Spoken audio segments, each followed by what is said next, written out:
नमस्कार दोस्तों, bank employees news YouTube channel पर आप सभी का स्वागत है। आज बात करेंगे बैंक प्राइवेटाइजेशन के बारे में। एक बड़ा अपडेट निकलकर सामने आ रहा है।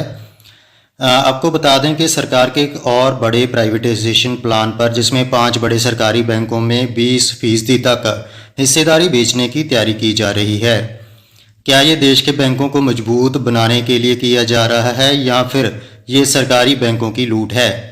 सरकार का असली मकसद क्या है, इसके बारे में बड़ा सवाल उठ रहा है। आखिर क्यों आम आदमी को मेहनत से खड़ा किया गया बैंकिंग सिस्टम धीरे धीरे प्राइवेट हाथों में बेचा जा रहा है?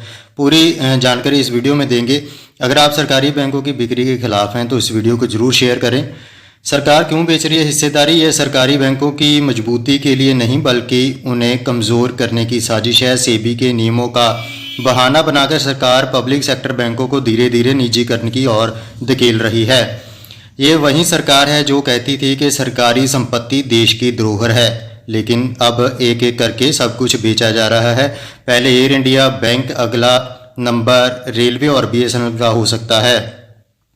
किन बैंकों को बेचने की तैयारी की जा रही है, किन में स्टेक कम करने की तैयारी की जा रही है, उसके बारे में जानकारी देंगे। सरकार 5 बड़े बैंकों में अपनी हिस्सेदारी बेचने वाली है।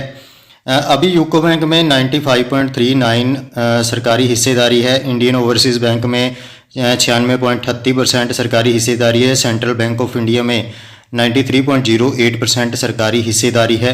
पंजाब एंड सिंध बैंक में 98.25%, बैंक ऑफ महाराष्ट्र में 86.46% की हिस्सेदारी सरकार की है। सरकार इन्हें सुधारने की बजाय अपने हाथ झाड़कर प्राइवेट कंपनियों के हवाले करने की तैयारी की जा रही है। आम जनता और देश पर इसका क्या असर पड़ेगा? बैंकों की जिम्मेदारी आम आदमी की बजाय कॉरपोरेट्स के हाथ में चली जाएगी। सरकारी बैंकों के मजबूत होने से गरीब और मध्यम वर्ग को जो है फ़ायदा होगा, लेकिन निजीकरण के बाद बैंक सिर्फ अमीरों के लिए काम करेंगे।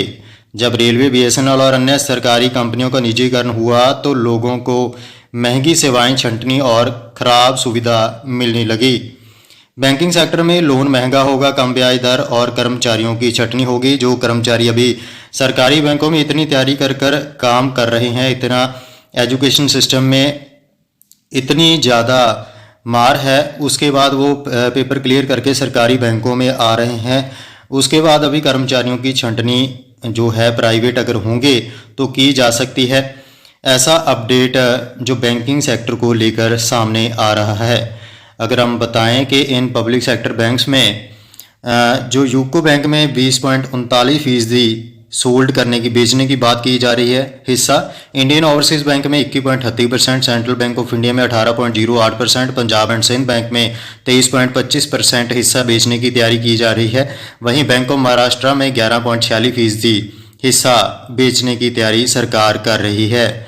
ये पहला स्टेप होगा, इसके बाद और भी ज़्यादा हिस्सा आगे आने वाले दिनों में बेचा जा सकता है। हो सकता है ये पहला स्टेप हो और उसके बाद बैंकों का निजीकरण, सरकार का 51% हिस्सा कम रह जाए और बैंक प्राइवेटाइजेशन की ओर बढ़ते नजर आएँ।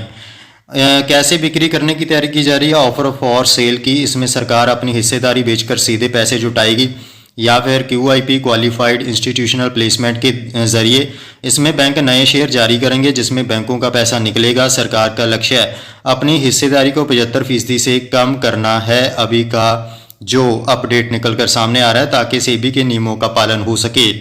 सेबी के ऐसे कौन से नियम हैं?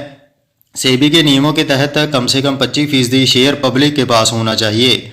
2026 तक इस नियम का पालना करना ज़रूरी है। इसलिए सरकार अभी से प्लान कर रही है कि 2026 से पहले पहले जो सरकार का हिस्सा है वो 75% से कम इन बैंकों में किया जा सके। सरकार को अतिरिक्त फंड भी चाहिए, जिससे अन्य योजनाओं में इस्तेमाल करने की जो योजना सरकार के द्वारा बनाई जा रही है।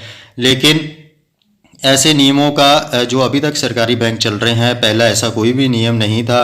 अब कहाँ से ये नियम नया आया है जिसमें कि सरकार अपनी हिस्सेदारी को 75% से सभी पब्लिक सेक्टर बैंक्स में कम करेंगी। और बार बार यही 5 बैंक हैं जो सामने आ रहे हैं, जिनका आगे जाकर प्राइवेटाइजेशन का भी मुद्दा उठ सकता है। अगर अभी 75% से कम होता है तो आगे जाकर भी हिस्सेदारी बेची जा सकती है। इसलिए सभी बैंक यूनियन और बैंक एम्प्लॉयज़, पेंशनर्स को आगे आना होगा और इसके खिलाफ लड़ना होगा। बैंक स्ट्राइक करनी पड़ेगी, तभी जो है इस हिस्सेदारी को बेचने से बचा जा सकता है। अपनी तरफ से पूरा जोर लगाना पड़ेगा। सो यही था बैंक प्राइवेटाइजेशन को लेकर आज का हमारा अपडेट। ऐसी अपडेट जानने के लिए चैनल से जुड़े रहें। आपको बैंकिंग के रिलेटेड, पेंशनर्स और पेंशन रिलेटेड इश्यूज़ के रिलेटेड सभी अपडेट्स आपको इस चैनल पर मिल जाएंगे।